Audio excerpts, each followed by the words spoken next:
Welcome to episode 5 of the Cloud Native Podcast. Today we talk about the Spring 2017 Tech Conference Roundup.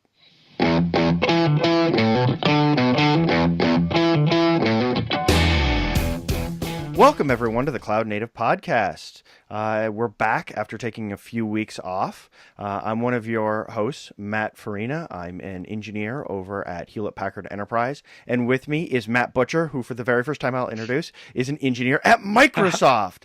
Because, of course, Deya's, where you worked, has been purchased, and now you're part of the Microsoft Azure family. That's right. Learning how to use Outlook. It's a little bit different from what you were using before, eh? Yeah, quite a bit. Yeah. So welcome, everyone. For those of you who this is the first time, our general go is we talk about something from the Cloud Native Developers Toolbox, and then we get into our main topic. And we have been talking about Cloud Native Fight Club.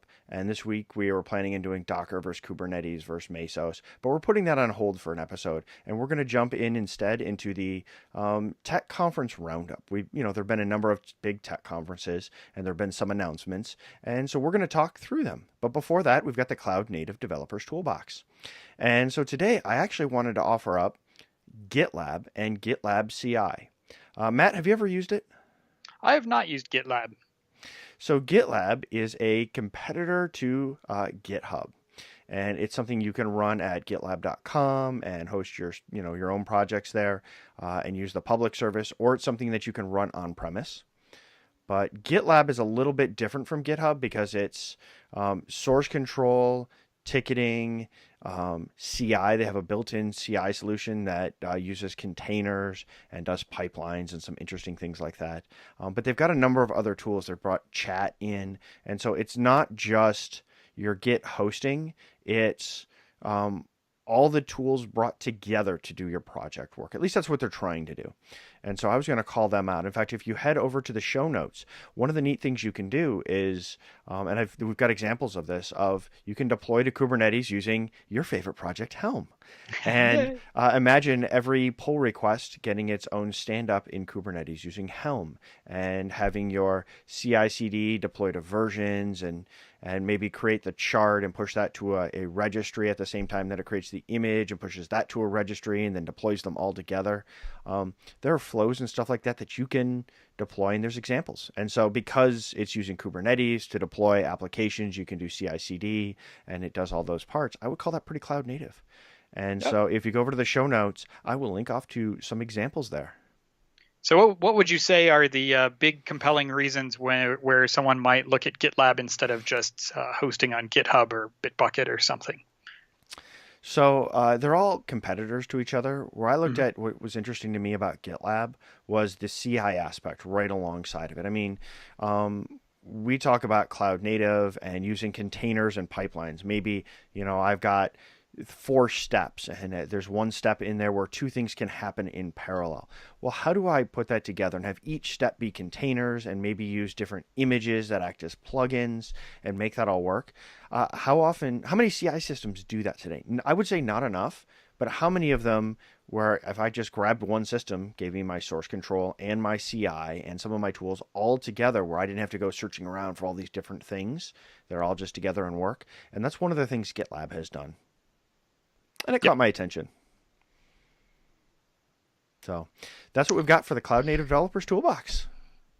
So let's talk about conferences. You got to go to a bunch of these. It's been a big conference season this year, and it's still going. I mean, CoreOS Fest is coming up. The Kubernetes Leadership Summit is coming up. There are a few others on the horizon. The call for papers just closed for, I think, Strangeloop and also the Open Source Summit, formerly LinuxCon. Yeah. So we've got more and more and more, but there were some really interesting things that have made some news, and so we wanted to take a little bit of time to talk about it. And maybe we should kick off with the conference that maybe caused the most noise and maybe the most known of the conferences in the space, DockerCon. DockerCon. And so Matt, why don't we kick it off with the thing that made the most noise? Can you tell us a little bit about it? Oh boy. So if you've been living under a rock in the container world, you might not have heard about Docker launching their Moby project. Great idea, but the way that it got launched just caused a lot of confusion in the public. Nobody could figure out if this was a new project or a fork of another project. A bunch of stuff was simply renamed on GitHub from the Docker org into the Moby org.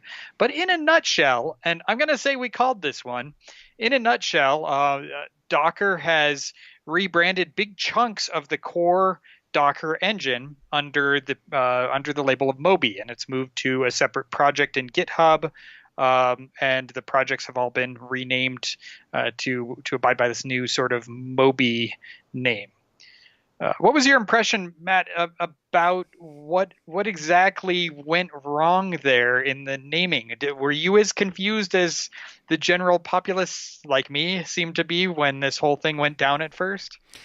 Yeah, I couldn't really understand what was going on and why. Was it a new project? Where was it going? What was the reason for it? Um, and the confusion caused a lot of caught a lot of questions. Some really bad jokes. I was telling you, one of them they were joking. The Kubernetes project suggested we should fork Docker, and Docker said, "Wait, hold my beer." And just lots of bad jokes about the whole thing. But at the end of it, I think this ends up being a rather good thing because there have been calls to fork Docker to change the governance. Docker as a company has to figure out, especially being a highly touted VC company, how do we navigate this space? At the same time, there are people with competing needs on that basic container infrastructure. And we talked about Containerd before and some of those things. And so how do, you know, we not have forks and we not go in all these different directions and we get the base boring infrastructure, but still let a company like Docker that did this great innovation have the room to innovate, focus on their innovation, focus on their project, focus on monetizing their stuff so that they can justify their valuations and all of these things. The stuff a business has to do while still enabling the space to continue to go forward and for them to stay relevant in all of it. And so the name was confusing to me. What was going on was confusing. But once I started to dig in to say, okay, they're taking their open source bits that are kind of generally things, just like they did with Containerd.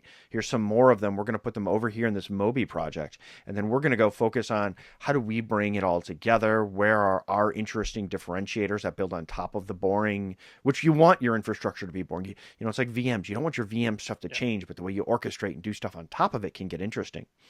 So how do they go about it? And so I kind of like that. What do you think? Yeah, and I think we sort of, when we talked about Docker earlier in our Cloud Native Fight Club, we were talking about how there's Docker the company, Docker the project, and Docker the products, right? And how Mm-hmm. people sometimes fail to distinguish adequately what the delineation between those. And Docker has always sort of taken this approach where they want their products to always have the new and exciting stuff in them. And like you just said, as operators and as DevOps, a lot of times what we want is stability and reliability. And really, a lot of it comes down to sort of like psychological comfort, right? We want to know Mm-hmm. what it is we're installing. Many people got very bent out of shape when Docker, the product, suddenly included Docker Swarm, the product, as a component of it because it was an unexpected thing. And because they were using it as a runtime. By breaking out Moby and Containerd and all of these things into discrete parts, I think Docker can really address the desires and the needs of groups like those who are responsible for Kubernetes' orchestration layer or large enterprises.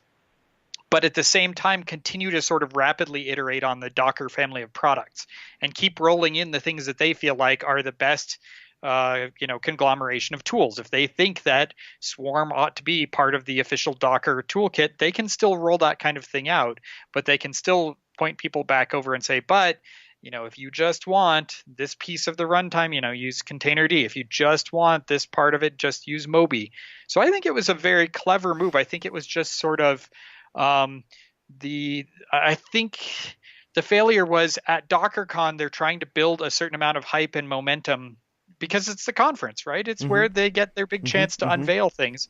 And somehow the message just got confused and lost a little bit there. And I think the sort of big unveil that involved renaming everything over very rapidly maybe might have just backfired a little bit. But I do agree that I think the core idea there, breaking that off, putting it in its own project, giving it at least all the appearance of having its own governance model and I think that was a very wise decision by Docker and by Docker the company, and it will really allow them to kind of, like you said, continue to please the people that really matter to them with cutting edge releases of Docker core products, while at the same time now embracing the fact that there are parts of the ecosystem that people want to be carved off, separated, and stabilized as individual components.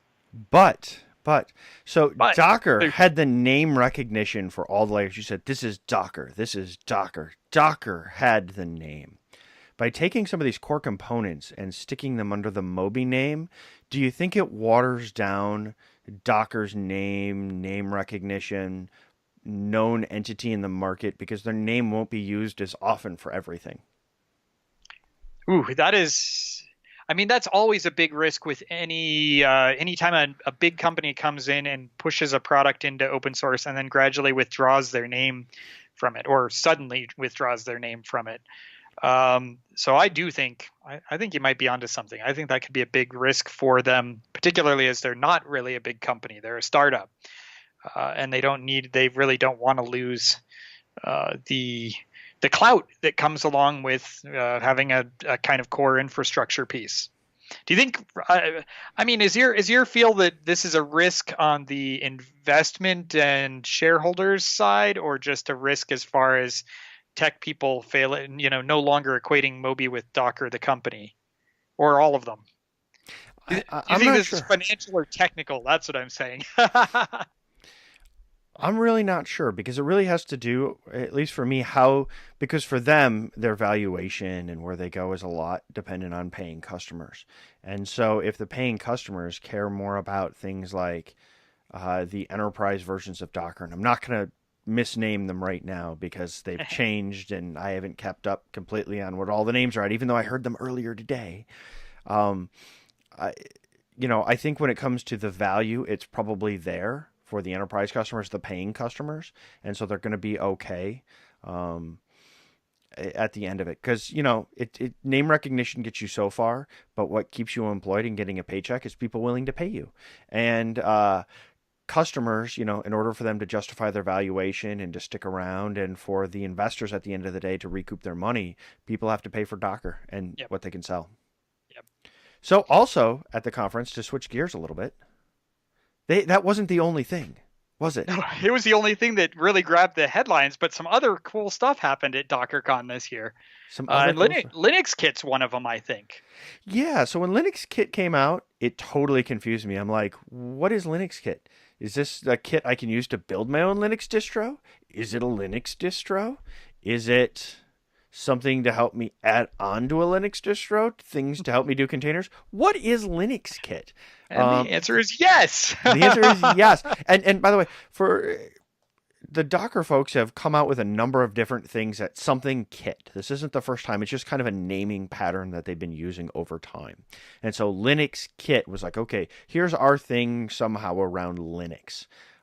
Matt, you tend to know a little bit more about this than I do. So can you, and you gave me this great explanation earlier. So can you try and give us here's what Linux Kit is in plain English?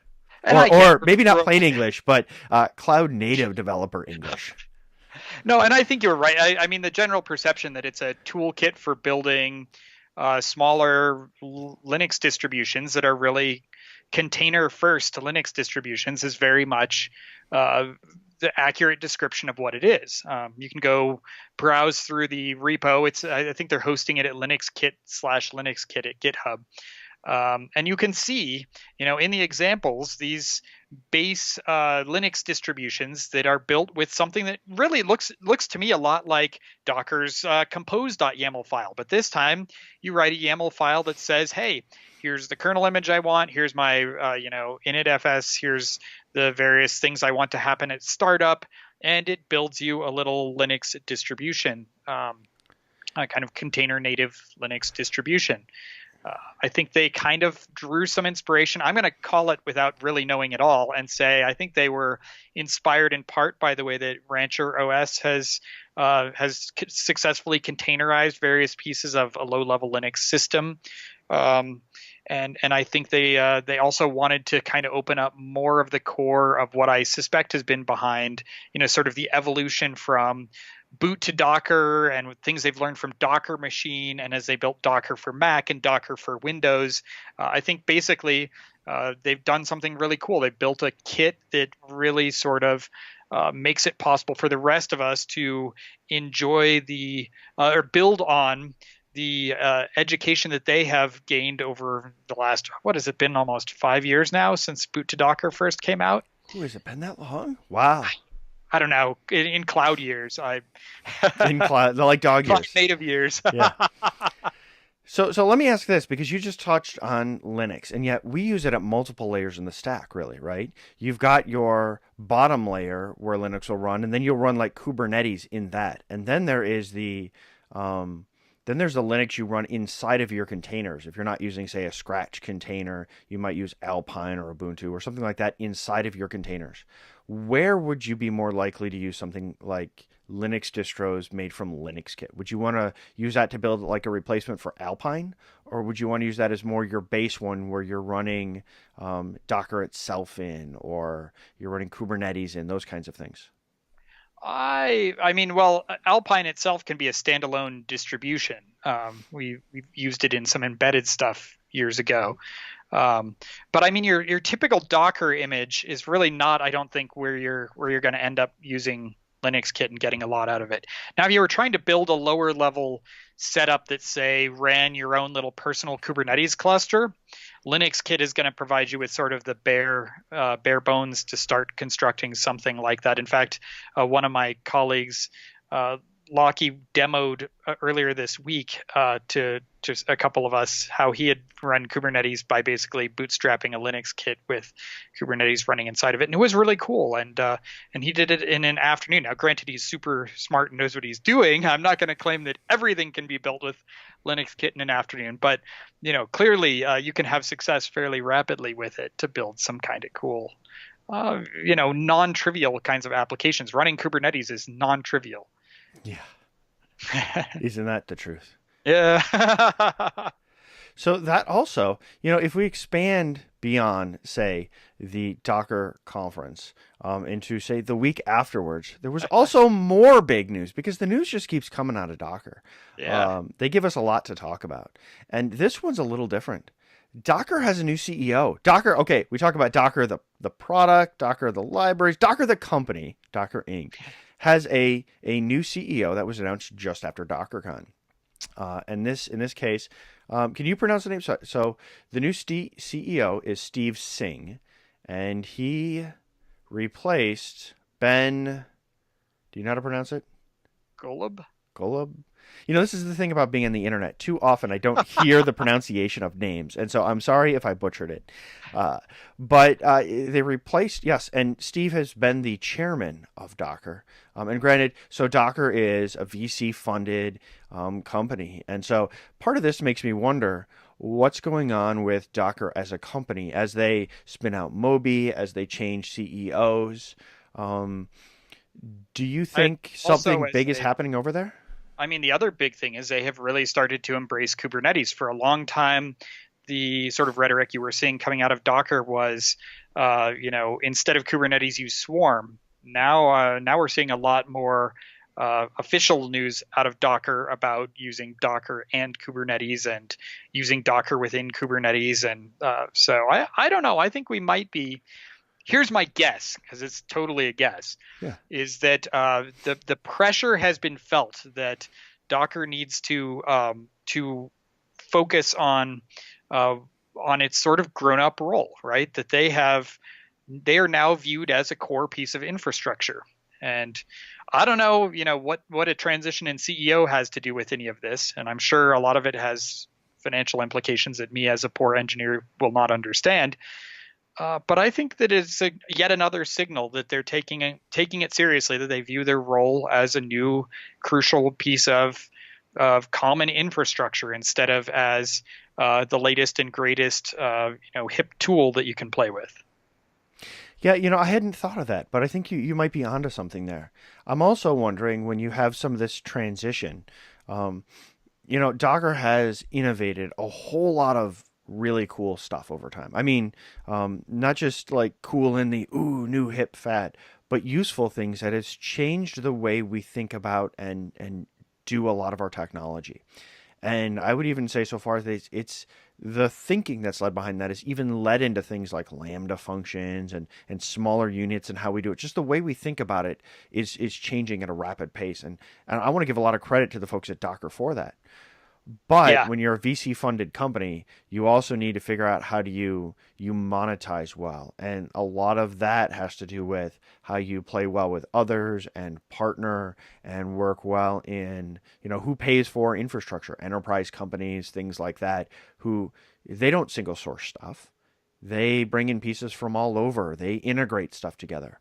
And so for Docker to the company to really be there, I think they might have to say, okay, how do we play in all of these places so we get a piece of the puzzle and we justify our valuation? I wonder if there's yeah, some kind of business strategy thing going on there. And there's always different people, though. The folks who lead an early stage startup versus a later stage startup versus a public company. There's different people with different skill sets who are really adept at doing things at these stages. And I wonder, and I'm curious to know if we're going through kind of a maturity transition as far as an organization growing and spreading and their business model, just changing one of those phases now. yeah. I think that Docker really, because they have been huge innovators, and because they produce some really fantastic software and a lot of it, I think they're poised to go a different route than maybe you see people like Facebook and Snap and Twitter go, right? Where they're just going to perpetually rely on, and even Google, right? They're going to rely on ad revenue. They're going to rely on sort of secondary streams of revenue in order to fund their engineering efforts. Docker, I think, really has potential to go more the route that, oh, we can speak from experience, let's say HPE or Microsoft goes, right? Where you build your product around, or you build your company around your product. And I think they have the potential to go that way, but I'm not sure that either they nor I really know exactly how that would play out over the long term. But I imagine this is all what's going on at Docker headquarters, where they're trying to figure out how to basically make good on the promises that they've made to really become that mature infrastructure company, because they really are heading that way, while also at the same time figuring out a sustainable long term business model. Yeah, and I'll be honest, all this stuff that they've been doing and that came out of DockerCon and just after, um, it caught my attention in what I would say is a good way, right? In my mind, the Yeah, way that they're acting and carrying themselves made me take notice in a way that I appreciated. yeah, yeah. So I want to give them that. Yep. Um, yeah, but I frankly think in looking back, I think DockerCon 2017 might not have had a ton of news, but I do feel like it will we'll look back on it and say, well, that was kind of the year that Docker embraced their role as a new central piece of the cloud native infrastructure instead of playing the sort of hip card, which I think that's a natural evolution for a long-term yeah. software company. I think it's been a really exciting. I think that is what's really exciting about the last DockerCon. Yeah. So DockerCon was not the only conference, even though we spent a bunch of time talking to it. Let's talk about an oldie but goodie. You got to go to the OpenStack Summit. Yeah, in full disclosure, we ought to say that both of us have worked quite a bit on OpenStack over the years. We both worked together on HP Cloud, which was would we call it it was both a distribution, which is now Helion, but also a public cloud competitor. And so we both have had quite a bit of experience in the past with it. Yeah, yeah. I mean, I've been to OpenStack, the OpenStack Summit, OpenStack conferences, and done a fair amount. And so I've watched it from its early days and its evolution, maturity, and changes. And so when you said, I'm going to the OpenStack Summit and we're going to talk about Kubernetes, I was like, what? You know you're going to the wrong place, right? Yeah, I'm like, this is OpenStack. What Kubernetes? What's going on? Um, and so there was a fair amount of talk about Kubernetes at the OpenStack Summit, and in full disclosure, this isn't the first time that it's come up or somehow invaded the OpenStack conference. Yeah, before we get dive into that, what was the earliest OpenStack event you remember going to? Were you was it Austin maybe? Maybe, yeah, yeah. I mean, back in when we were working on it in what 2011, 12, 13ish, Hmm. it still felt like a pretty tight knit, fairly small community. And then, of course, I've been absent from it for years now, for about 5 years, 4 years, 4 years Yeah, maybe. wow. And it was sort of like a shock to come. I mean, it's like, when you hang out with your friends and they've got a little kid and then you move away and then you come back to visit and their kids are grown up. That was what OpenStack Summit was like for me. It was like, whoa, there are all these people here who are not engineers, and there's this huge, hall full of vendors and stuff like that. So it was surprising. It was kind of cool in a lot of ways to see how it's matured.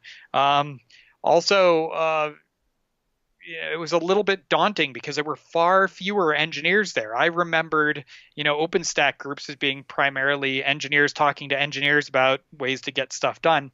This one definitely felt more commercial, and I'm sure it's been years in the making. Also, big presence by telecom companies and um, I met a lot of people who were in the business development and marketing sides of things. So it was a different conference than I was expecting going into it. But that said, they worked really hard to build space where it was sort of engineering focused. So you could go to sessions that were people unveiling their new product built on other product built on top of particular OpenStack component, but there was another session or another track and actual physically lounge space laid out for developers and engineers and DevOps to sort of hang out and talk about the way they wanted the project to mature and their concerns and their ideas. So maybe something to think about is we were working on OpenStack really in the early days when it was growing, when it was rapidly changing, when it was innovating, when it was the hot new, in some ways I would say hip thing. So you could have your cloud platform everywhere. Do you think OpenStack has kind of now turned that corner to say a lot of what they have is mature enough in far as services, and so now people are figuring out, well, how do I build support companies and products that sit on top of it, the same way you do maybe with the public clouds. It's kind of turned that corner from we don't have to have all of these engineering figure out the hard problem meetups. Now we're turning into more of how do we market it and sell it and package it and set people up to operate it well, those kinds of things. Yeah, yeah, and I think so. I think OpenStack is really my view of it at this point is I think it's hit sort of maturity, right? So we're talking about how Docker is really just sort of on that cusp of transitioning from a startup technology, oriented around, in that early adopter curve, and it's transitioning into sort of its role as a fundamental infrastructure piece. I think you're right that OpenStack is well into its maturity, I guess. I don't know. You don't really talk about OpenStack as being something in mainstream adoption because the fact of the matter is none of us really run OpenStack on our laptops um, but I think it's hit its maturity on that kind of growth curve, and that was reflected in the audience. It was there to talk about it and to learn about it and buy and sell products based on it. So Kubernetes at the OpenStack Summit. Kubernetes. You did a session on it. What does Kubernetes have to do with OpenStack, and what was interesting about Kubernetes at the OpenStack Summit? Yeah, I was shocked that at almost every given time slot in this, what is it, a 4-day conference? In almost every set time slot, you could find at least one session about Kubernetes. Now, some of them were little small ones, and some of them were, keynote size. And I went to some, AT&T's architect gave a talk to a packed, giant ballroom about how they were using Kubernetes. Where, in other sessions, we talked with people in very small groups of 6 or 8 about managing differences in project management between Kubernetes and OpenStack. So really, they sort of ran the gamut. But at any given time, I was shocked to see that on the official schedule were sessions about Kubernetes and OpenStack. And every once in a while, you would hear somebody sort of grousing about how Kubernetes was trying to steal, the market from OpenStack or something. But really, I think everybody there, largely, the majority of people there, the vast majority of people there, had a different view. And that was that OpenStack and Kubernetes were really two projects trying to solve two different sets of problems that, in many ways, might have, some significant and important ways that they could be hooked up and linked together. So, Mark Shuttleworth, the Mm-hmm. Mm-hmm. from Ubuntu, I accidentally went into the wrong room, and it was him talking. And as soon as I got in there, I'm like, oh, I'm standing here now. So I had to walk 5 minutes into the session, had to walk all the way up to the front row and sit right in the middle. And he looks down at me as I'm like walking up the front, and I'm going, well, this is awkward, but 30 seconds of awkward is going to be worth it. And it was. And it was fascinating to hear him talk about Canonical's approach to Kubernetes and OpenStack. And he said it very plainly. He said, and of course, Ubuntu has their own products that fit into this space. Things like LXD that we talked about a few weeks ago, is a Canonical product, and they still have a place for it in there. But when he sort of laid out what he saw as being the new cloud native stack, his vision of it was it starts with Canonical's Metal as a Service (MAS) offering to get you to provision your hardware up as if it were, in a way that I think makes provisioning bare metal as attractive as the way we provision virtual machines, right? You say, I need to scale up my physical nodes, and you've got physical boxes that are spun up. And so he says, his view is it starts there. You provision some metal, you have a system that is capable of imaging bare metal very quickly. Then you layer on top of that a virtual machine layer, which gives you isolation, gives you the ability to really leverage your hardware to its max. And so, Shuttleworth sort of gives this vision that you got MAS, and on top of that goes OpenStack. And OpenStack offers management of your physical store or of your storage layer as well as your virtual machine layer. And then on top of that, you really want a further abstraction where you're really dealing just with application instances running. And so for him, he saw Kubernetes as sort of the natural complement to OpenStack. And so you put your MAS down, then you put your OpenStack down, and then on top of that, you provision your Kubernetes cluster. And then as far as your day-to-day app developers go, they're working at the Kubernetes layer. And they're building Docker images, and they're deploying them into this Kubernetes cluster, and they have very little to think about when it comes to any of the layers lower. But then for other kinds of applications, you drop down to OpenStack when you need to do some virtual machine types of stuff for security reasons. And your Kubernetes cluster, of course, is running inside of OpenStack on these virtual machines. So as you're scaling out your Kubernetes cluster, you need to add a new Kubernetes node. You just spin up a new virtual machine. And basically, it's not until you're out of virtual machine resources that then you kick off another node and auto scale your MAS out. So I thought that was a really compelling view, one really compelling view of how you might get Kubernetes and OpenStack to together sort of build something better than either Kubernetes or OpenStack on its own can offer. So just to cut in, Ubuntu, well, they've got LXD and LXC. They have a Kubernetes product. Did you know that? Yes, they They do. do. So they do. They are a Kubernetes distributor. Is it a Kubernetes distro that you can Yeah. run? But Yeah, this in typical Mark Shuttleworth fashion, he did demo it live on stage. live And it demo. worked. Yeah, and it Wow. worked And again. it works. All He's right. got he's got the best live demo karma of anyone I've ever seen. Yeah, because so many people have it go wrong and just have something break. In fact, I was watching a video of something from Build we'll get to in a minute, and it broke on stage because of, I think they were saying Wi-Fi issues. And I'm watching this going, yep, I've been there. I've been there. Video backups. You video it because you never know what'll happen. But when you get to this, what he's proposing is something maybe different than what Google has done. Because Google, right, they lay down Borg, and then inside of Borg, they run their containers, and that's how they run their stuff. But then they run VMs inside of Borg. And so the bottom isn't metal and then VMs and then containers. It's metal, then containers, and then VMs. In fact, if I remember right, for their cloud, inside of those VMs, they then go and spin up containers for their customers, because containers don't give you the isolation for, multi-tenancy where Coke and Pepsi can run next to each other. And so they use the VMs to create that isolation until the world figures out how to give containers the isolation that's still to be worked. It's a goal. Some people are working on it, but it's not there yet. So they use that. And so it sounds like Mark Shuttleworth proposed something different than, say, the way Google did something. And if I understand it, that's kind of a broader theme in terms of Kubernetes and OpenStack and where they sit in the ecosystem. Can you talk Yep. a little bit about Yeah. how those differences were talked about at the conference? Yeah.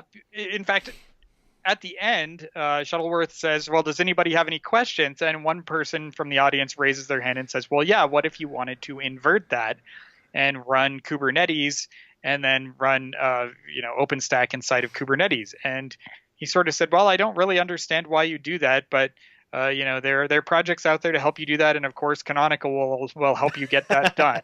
So that was exactly the kind of answer I would have expected out of him. But there were other, I mentioned the keynote that AT&T gave, where they talked about exactly that. AT&T has contributed OpenStack Helm as a open source project, and I've worked very, very closely with them on this.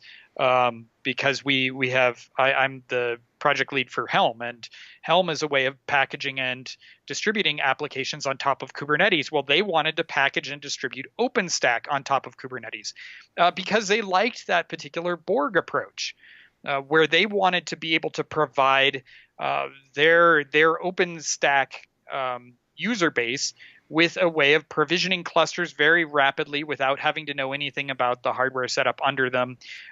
Basically to be able to run a command that's, in a nutshell, Helm install, OpenStack, and have it spin up an entire cluster for them that they can then control to their desired depth.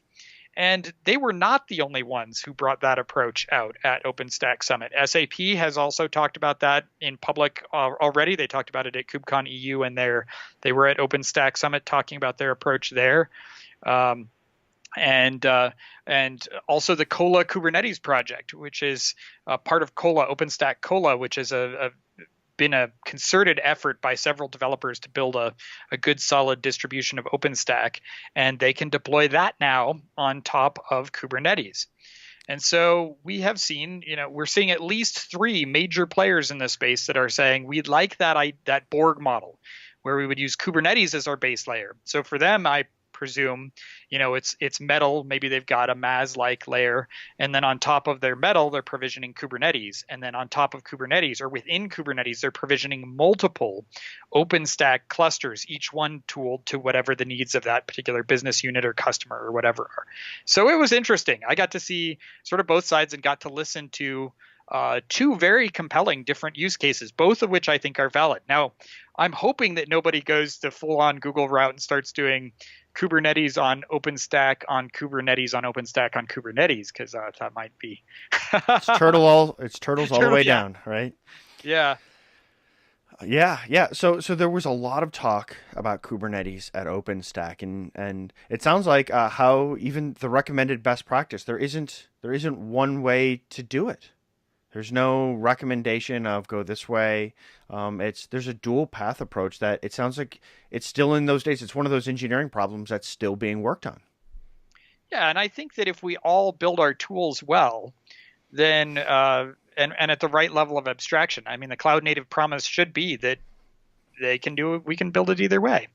One might be more performant than the other, and that at the end of the day might be what the criterion is, or solve the base case better. But I think it's a testament to both of those communities that this is even possible to do. Yeah, it is, because the communities are working together. There are OpenStack people in the Kubernetes community, and there are Kubernetes people in the OpenStack community, and everyone's playing nice together. Back when I used to be on some of the islands in open source software, it used to be we're not going to go off the island and really work with these other islands all that well. And I see it playing more together than I have in the past, and I appreciate that. Yeah.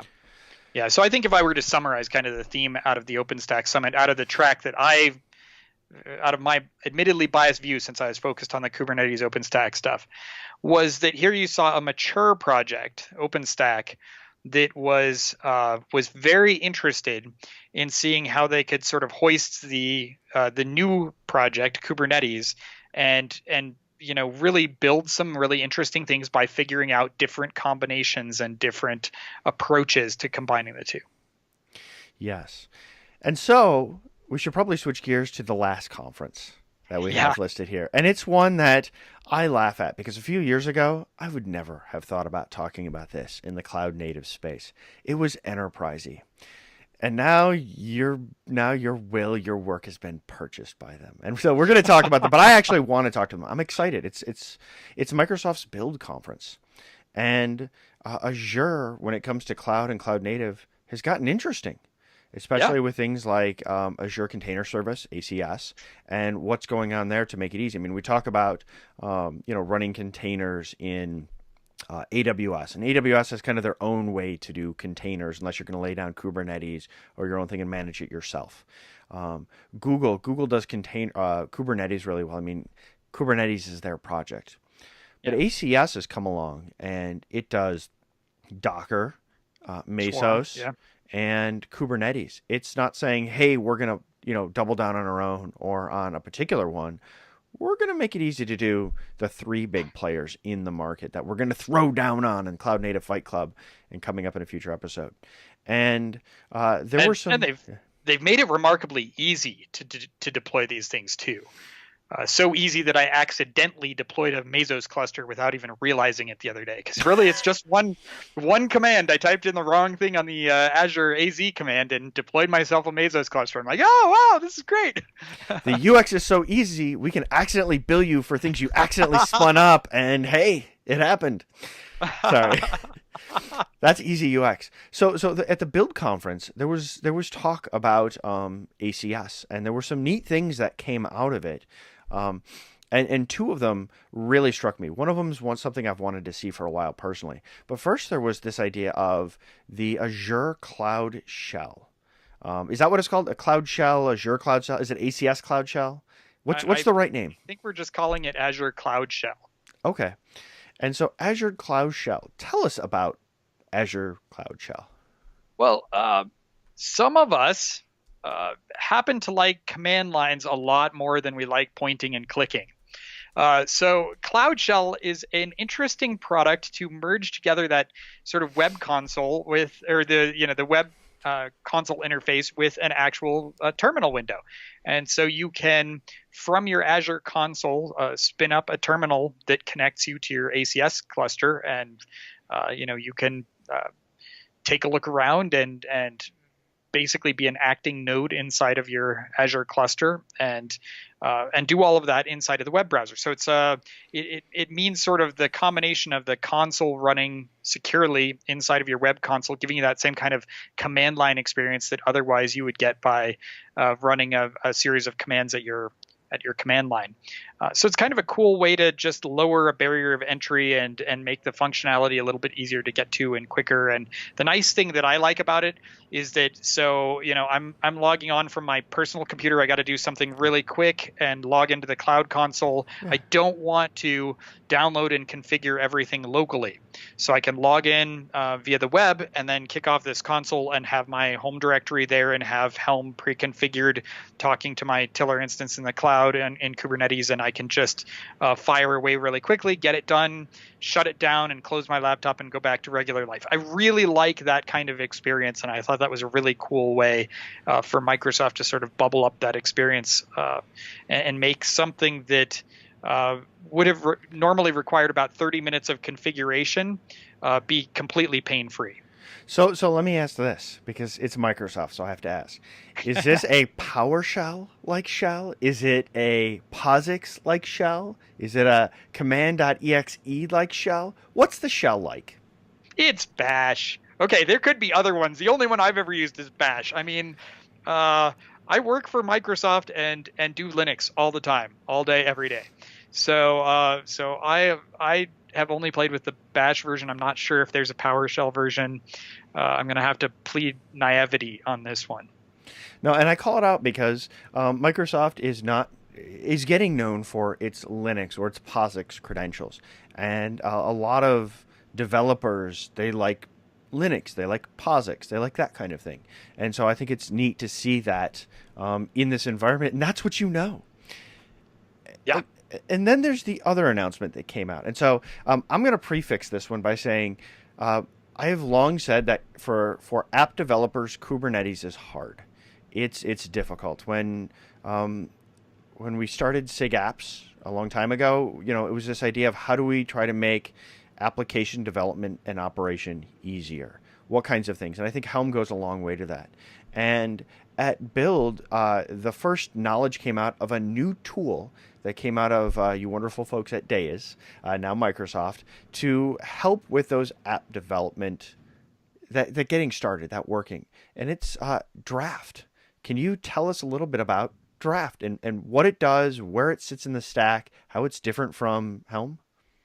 Yeah. When Michelle gave her keynote at Michelle Norley, who's on my team and who is one of the leads on, or one of the long time contributors to Helm, one of the earliest, she gave a keynote at KubeCon EU, and she said, for DevOps, Kubernetes has been a really positive step, right? We're getting farther and farther down the trail of being able to focus on what really matters and not have to focus so much on mundane details. And we don't have to manage everything by SSH and worry about failures on hard drives impacting applications all over the place. But for the developer, life has gotten harder with cloud native. And in part, that's why we have this podcast, right? Because we recognize that cloud native developers are in new territory. And for Michelle, who really learned on some interesting frameworks like Rails, going back and trying to build applications, then Dockerize them, and then she saw that as being a real step in the wrong direction for your average web developer, for your average application developer. Draft is a tool. We renamed it. Draft is a tool that is designed to address that problem. It is a tool that is designed with like the Rails or the Django experience in mind. You should be able to run a few commands and get your application up and running. It's closer to, so Deis built a PaaS. And the original promise of the PaaS is that it would be easier for you to build and deploy applications like Heroku provides, right? Or like Cloud Foundry. We liked that. It is a very powerful way of building something. But Kubernetes took away a lot of what the PaaS used to have to do and said, wait, we have a better, more consistent, more manageable way of doing this. Draft sort of fits that last mile where it says, okay, you should be able to write an application in whatever language you want to write an application in. Okay, it might be Python or Java or C# or TypeScript or whatever. But you have to get from that application to having something that can be deployed into Kubernetes. So we'll build a tool that streamlines that process for you. So with just a couple of commands, you can say, okay, here's my application. Build me out all the scaffolding necessary to make this a kind of thing that can be easily installed and managed inside of Kubernetes. So behind the scenes, what it does is, you type draft up, and it takes a look at your code and says, this looks like a Python app. Okay, here's a Docker image that we can use to build Python apps, and here's a scaffolded out set of Kubernetes manifests in the form of a Helm chart, and we'll wrap all this stuff around it for you, and you don't even have to know about it or manage it if you don't care about it. We'll handle all the details. And then you type in your draft watch thing, and it kicks your application up into your Kubernetes cluster via this Helm chart that you don't have to know anything about, and a Dockerized build that you don't have to know anything about, and you're just running your application. To you, it should feel as easy as using Heroku or Elastic Beanstalk or a Cloud Foundry. But behind the scenes, Draft is basically doing all the things necessary to bootstrap this for Kubernetes and for Docker. And then at the end of the day, when you're all done with your development cycle, you can do that kind of Helm package step and have a prepackaged Helm application that you can hand off to your DevOps team, and they can go run it in production. So it's been a really, really fun project because it's drawn on our background and our passion for, building uh, easy developer workflows that can accomplish profound functionality with very little demand on the developer. But then the kinds of artifacts that it's building, the Docker file and the chart, are things that when you're ready to sort of level it up and go and tweak and build things out in a very particular way, as a draft user, you can go in there and modify those things and even test out your changes to the chart or your changes to the Docker file without sort of violating some sort of invisible line that you weren't allowed to cross. So I'm really excited about it because and it's sounding a little sales pitchy, even though this is an open source project. I'm really excited about it because I feel like we're really starting to accomplish something that I'm passionate about, which is making it easier for app developers to build stuff in a cloud native way. It should be as easy as Rails. I think we're getting a lot closer to that. So I wanted to touch on a couple of things you just talked about here. One, you said you can use Draft Watch to watch your code base. What's happening when it's watching? Okay, and I think it's draft up watch. I can't remember all my which we go back and forth, and I think the final form just added a dash dash watch flag. But what's happening is, so you've got your local copy of your application. So let's just Mm-hmm. say you've got your Python app, right? Could be Node.js or Java or something else. But so you're using VS Code or VI or whatever, and you're editing away at your files, and you finish your functionality and you save it. Okay. Then normally you would drop down to your build tools, you would build some stuff, and then you would run some commands to run the tests, and then you would push it all up into the cluster, and then you would, reset your ingress or service to point to it, right? All of those are sort of mechanical steps that you shouldn't have to do. Mm-hmm. So in watch mode, it's watching your source code to see when you save. And when you save, it emits an event at the operating system level, and we pick that up and we rerun the Docker build and we re-push that image back up into your Kubernetes cluster or your image repository. And then we re-execute a Helm upgrade and upgrade it for you inside of Kubernetes. And all you have to do is in the time it takes you to, click on your browser window and refresh it behind the scenes, we're doing all of that work for you so that if you're writing, a Python web app, you can write some code, save it, wait a couple seconds, refresh your browser window, and check out the results of that work you've just done. So within watch mode, it's kind of assisting you as you're developing along the way. That is handy.